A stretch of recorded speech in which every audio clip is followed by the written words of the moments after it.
আসসালামু আলাইকুম ওয়া রাহমাতুল্লাহি ওয়া বারাকাতুহু। আশা করি আপনারা সকলেই ভালো আছেন। আলহামদুলিল্লাহ, আমি আপনাদের দয়ায় ভালো আছি। বন্ধুরা, আমার হাতে যে মোবাইলটি দেখতে পাচ্ছেন সেটি হচ্ছে Vivo Y12s। আজকে এই মোবাইলটির ডিসপ্লেটা পরিবর্তন করে আপনাদেরকে দেখাবো। বন্ধুরা, আপনারা সচরাচর আমার এই ধরনের অনেক ভিডিওগুলো দেখে থাকেন। সো কিভাবে সঠিক ওয়েতে ডিসপ্লে গুলো চেঞ্জ করতে হয়, ব্যাটারিটা তুলতে হয়, সেটা আজকে এই ভিডিওর মাধ্যমে দেখাবো। আর যারা আমার ভিডিওগুলো দেখেন, সবাইকে অনুরোধ করব আপনারা আমার চ্যানেলটি সাবস্ক্রাইব করে আমাকে উৎসাহিত করবেন। এতে আপনাদের জন্য মোবাইলের যতগুলো নিয়ম কানুন আছে, যতগুলা নিয়ম আপনারা ফলো করলে আপনাদের মোবাইল ব্যবহার করাটা ভালো হবে, যেটা আপনার উপকারে আসবে, সেই গোপন ট্রিক্স গুলো আমি আপনাদেরকে দিয়ে দিব আমার চ্যানেলের মাধ্যমে।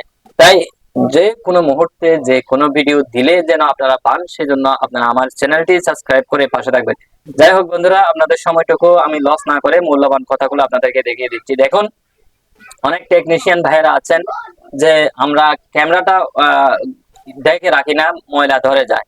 তো একটা মোবাইল হইতে পারে এটা ওনার শখের মোবাইল।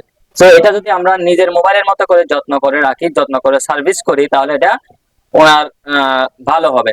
তো একটা মোবাইল ভালো করার জন্য যখন আসে তখন মনে করতে হবে মোবাইলটা আমার নিজের। যদি মোবাইলটা নিজের হতো, যেভাবে ঠিক করতে হবে, একটা কাস্টমারের মোবাইলটা নিতে আসার পরে এ ধরনের করে ঠিক করতে হবে, তাহলে আপনার টাকা এবং কাজ এবং মান সবকিছু ভালো হবে। পরবর্তীতে আপনার রিপিট কাস্টমার গুলো বাড়বে। যাই হোক, আপনি যদি টাকার দিকে চিন্তা করে ওনার কাজগুলো করেন তাহলে হবে না। আমরা অনেক কাস্টমারদের মোবাইল গুলো ঠিক করতে গেলে আমরা অনেক মেকাররা আছি যে এই যে সাইট গুলো পরিবর্তন করি না, ডিসপ্লেতে যে গুলো ছিল পুরাতন গুলো, এগুলো পরিষ্কার না করে লাগিয়ে দেয়। এটা কিন্তু একটা মারাত্মক ভুল বা অপরাধও বলতে পারেন। আপনাকে উনি টাকা দিচ্ছে, আপনার এটা একটা হক, ওনার একটা হক আছে এখানে। আপনি যদি সেটা না করে লাগিয়ে দেন, ডিসপ্লেটা কয়েকদিন পরে উঠে যায় বা ভালো হয় না।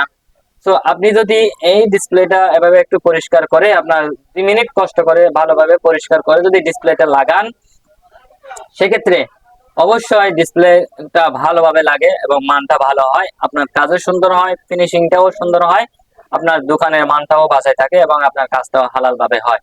তো বন্ধুরা, আপনি ভালোভাবে কাজ করতে থাকেন, আজকে না হয় কালকে, কালকে না হয় পরশুদিন আপনার রিপিট কাস্টমার গুলো আসতে থাকবে ইনশাআল্লাহ। আপনার মায়ের হবে না। কষ্ট করলে কেষ্ট মিলে, এটা ছোটবেলা থেকে দেখেছি বা শুনেছি। সেজন্য সবসময় কষ্টগুলো করতে চাই বা কাস্টমারের উপকারটা করতে চাই। বন্ধুরা দেখেন, আমি স্টেপ বাই স্টেপ ডিসপ্লেতে লাগাই ফেললাম এবং ডিসপ্লেটা ভালো মানের দেওয়ার চেষ্টা করেছি সবসময়। আমার এখানে যদি ডিসপ্লে কেউ পরিবর্তন করে, যে যেখান থেকে আসুক না কেন, আমি সবসময় চেষ্টা করি ভালো ডিসপ্লেটা ওনাদেরকে দিতে। বলে যদি উনি খারাপটা লাগাইতে চায়, সেক্ষেত্রে আমি খারাপটা লাগিয়ে দিই, এটা বলে শুনে। তারপরে আমার পরামর্শ থাকবে, টাকা খুব বেশি না বা ব্যবধান হলেও আপনারা ভালো মানের ডিসপ্লেটা লাগাবেন। এতে করে আপনার সার্ভিসটা ভালো পাবেন, জিনিসটা বেশি দিন ভাবে টিকবে বা আপনি ব্যবহার করে মজবুত থাকবে, ব্যবহার করে ভালো পাবেন। যাই হোক বন্ধুরা, আমি মোবাইলটা স্ক্রুব সহকারে সবকিছু, আচ্ছা যাই হোক, এখন আমরা মোবাইলটা দেখেন ডিসপ্লেটা লাগাইলাম, ভালো মানের অরিজিনাল ডিসপ্লেটা দেওয়ার চেষ্টা করেছি, ভালো মানের। তো বন্ধুরা, এটা এই যে এবার আসুন, ব্যাক পার্ট লাগানোর যে একটা গ্লো আছে, সেই গ্লোটাও আমরা অনেক সময় পরিষ্কার না করে লাগিয়ে দিই। বন্ধুরা, এই যে গ্লোটা যদি আমরা পরিষ্কার করি, একটু করে যদি মেহনত করি, তাহলে কাস্টমারের উপকার হবে। উনি উনি না দেখুক, আল্লাহ তো দেখেছে, তাই না? আপনি আপনার কাজটা কম দামে করার চেষ্টা করবেন, কিন্তু ভালোভাবে কাজ করার চেষ্টা করবেন। না পারলে কাজটা ছেড়ে দেন, দেখবেন ইনশাআল্লাহ আজকে না হয় কালকে, কালকে না হয় পরশু আপনার রিপিট কাস্টমার গুলো বাড়তে থাকবে ইনশাআল্লাহ। আপনার এক দোকানে দেখা গেছে, এক দোকানে উনি খারাপ কাজ করে 500 টাকা ইনকাম করছে, আপনি ভালো কাজ করে 200 টাকা ইনকাম করেন, একদিন দেখবেন ওনার থেকে আপনি ওনাকে ডিপিট দিয়ে কথাই চলে যাবেন। আলহামদুলিল্লাহ, আমি যখন নতুন নতুন দোকান দিয়েছি তখন 2 জন 3 জন কাস্টমার আমার ডেইলি আসতো না। আলহামদুলিল্লাহ, এখন এত কাস্টমার আসে, সব রিপিট কাস্টমার। আমার এখানে একবার যিনি কাজ করায় তিনি আর কোনোদিন অন্য দোকানে যাবে না, কারণ আমার ব্যবহারটা ওইরকম করে দিয়ে ওনাদেরকে এবং কাজগুলো ওভাবে করার চেষ্টা করি। আমি নিজের মনের সাথে নিজেই যুদ্ধ করি যে না, আমি কাজটা ভালোভাবে করবো, লোকটা যেরকম হবে হোক, কিন্তু আমি কাজটা ওনাকে ভালোভাবে দিব, এ ধরনের একটা টার্গেট থাকতে হবে। বিনিময় হিসাবে আপনি টাকার দিকে তাকাইতে পারবেন না, সব জিনিস টাকা দিয়ে হয় না। এটা জিনিস আপনি ছেড়ে দেন, এটা মনে হয় এটা আপনি কম দিচ্ছেন, ভালোভাবে কাজটা করে করেন, এটা আপনি কুম দিচ্ছেন বা পুঁজি দিচ্ছেন এটা মনে করে কাজটা করতে হবে।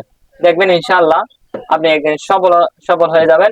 10 জন যারা ঠকিয়ে মানুষ ঠকাইছে ওনারা আপনার দিকে তাকাবে বা আপনার কাছ থেকে শিক্ষা নিবে। তো এই ধরনের